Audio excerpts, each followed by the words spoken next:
New technology coming up every day, many gadgets and innovations are now playing important roles in our lives.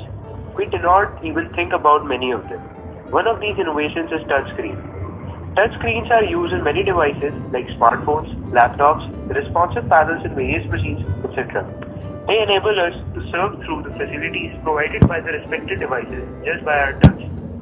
Touchscreens are of two types, resistive and capacitive.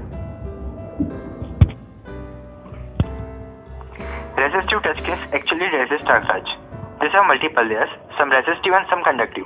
When we press on the screen, the layers get in touch with each other. These layers have current flowing through them. When the layer gets in touch, due to our press, resistance changes its value, which is detected by our software, thus providing the location of touch. The layers are actually made of glass and plastic and are covered with electrical conductors.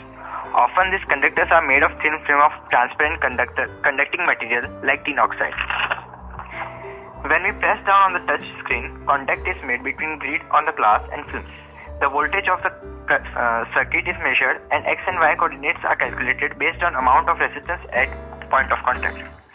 Resistive touch screens are hard to read because of multiple reflections from various layers. They also do not support multiple touch, but you can surely work in chilly winters with your gloves on a resistive touch screen. Projected capacitive technology is fast becoming one of the most prevalent touch technologies, and the most prominent sensing methods are self-capacitance and mutual capacitance. Self-capacitance. In this implementation, the electronics measure the current on each electrode to ground and therefore is called self-capacitance.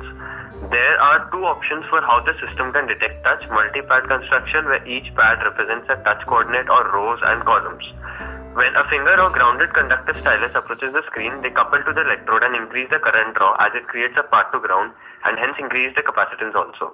By determining which row and column is closest to the touch location, a controller can determine the location of touch.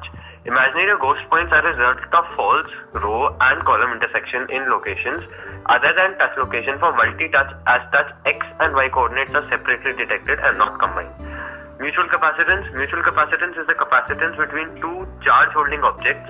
Projected capacitance. Touch screens intentionally create mutual capacitance between elements of columns and rows in the vicinity where each intersect the other. This allows the system electronics to measure each node individually to detect multiple touches on screen during one screen scan.